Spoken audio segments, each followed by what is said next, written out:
So the Fed seems like they're under a lot of pressure. I've been seeing Jerome Powell. I think recently he talked about the national debt going to be an issue sometime in the future. And sometimes it's like we don't know if they're just playing a little game with us, or if they're being passive about a lot of stuff, and then gonna implement certain policies and stuff in kind of like a nonchalant way or whatnot. So what's your take on the Fed right now? I mean, it's obviously their policies are gonna impact everybody, especially if they're financing the fiscal policies. And then we got Biden coming back with another $4 trillion plan, or however much that is. And one thing that I've been communicating to my audience is like, all this money isn't free, and at some point, it has to be paid for. And so what's kind of your take on the Fed right now, fiscal policy, and just what do you expect going forward? Inflation, deflation, things like that. What's kind of your thoughts? My base case is some degree of inflation for a period of time. And so, we are getting some inflationary effects right now. I mean, if anyone looks at the price of lumber, for example, it's pretty much skyrocketed. And if you look at a broader set of goods, I mean, we've had, even the official CPI, which has some limitations in being, accurate for inflation, but even using that metric, I mean, we're up 2.6% from a year ago in terms of inflation.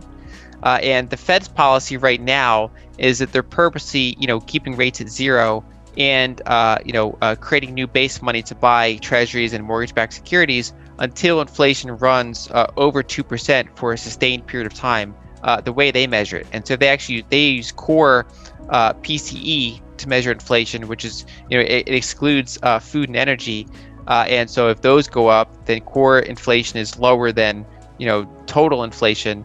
And so, basically until inflation is from the way they measure it, pretty hot for a long period of time, they plan to keep that those rates low. And so that has a couple implications. One is, if you're holding money in a bank, right? So you made roughly 0% last year holding money in a bank, while inflation averaged, according to official measures, 2.6%. And depending on your own basket of goods, like your own expenses, your personal inflation rate could be a lot higher than that, while your money is just not earning anything and therefore gradually, melting like an ice cube. And so if you look back in history, there are periods of time where you have, what's called financial repression, which is essentially purposely holding interest rates below the inflation rate for a long period of time in order to inflate part of the debt away.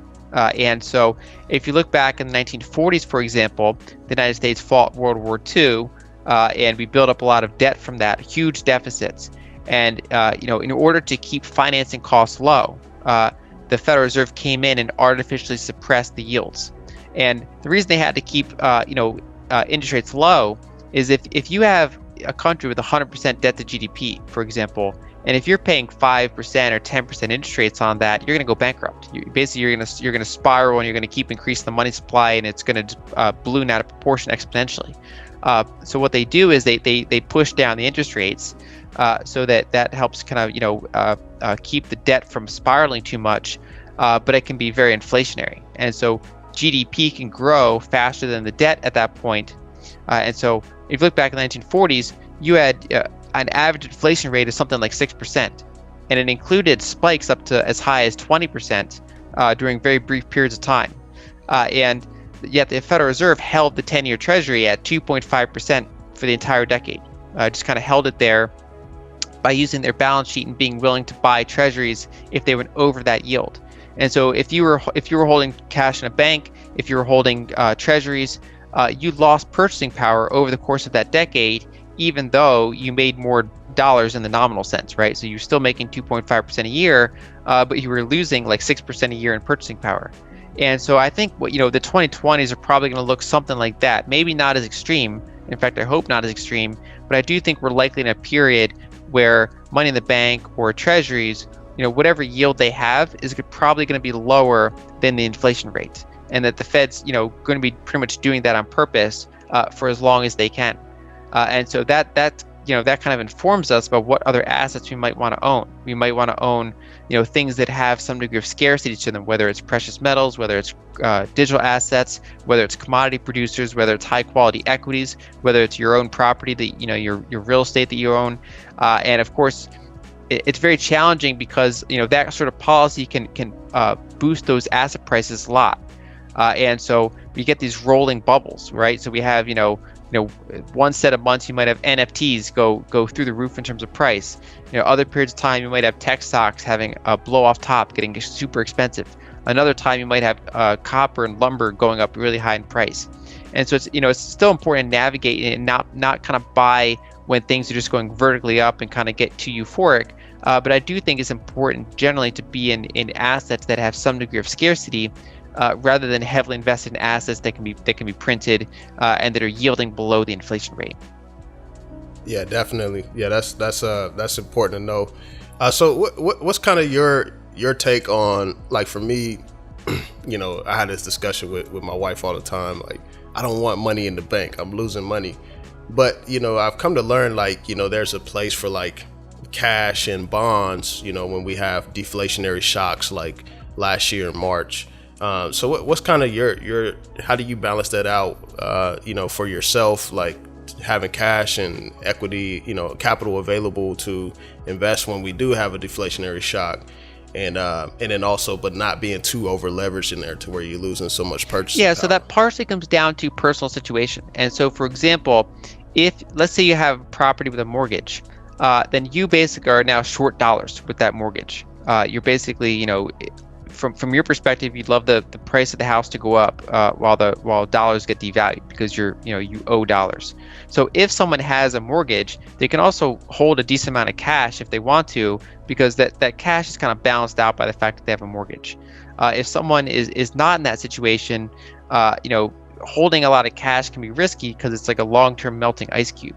But like you pointed out, there are these deflationary shocks that tend to happen, and it's good to have cash in that time. And so the first thing I do is to say, okay, for my business and my personal needs, how much cash do I have to have on hand so that I can cover all expenses without even thinking about it, right? So if there's a disruption to income, if there's expenses that need to be paid all at once, if there's a big tax bill, how can I cover, say, 6 months of expenses just no problem with cash? So that's kind of having kind of that core position in cash set aside. Then from there might be times where I'm monitoring asset valuations and say, I think, we're probably due for a correction in multiple asset classes. And so I'll raise a little bit of extra cash as well, potentially. And so I try not to do that too much because it's, it comes down to market timing. Whereas I'm more of a fundamental long-term investor, so I don't put a lot of emphasis on market timing. But there are periods of time where I'll take a little bit of chips off the table and boost my cash position a little bit because I'm expecting better buying opportunities ahead. And so I try to do that somewhat contrarian cash management approach, where when everyone else is record low cash levels and piling into assets, I'm kind of building my cash a little bit, taking a few chips off the table, and if we do get that sell-off in assets, that's when I'm deploying some of that cash back in the market and buying things that sold off that I think have a good 3 to 5 year performance outlook.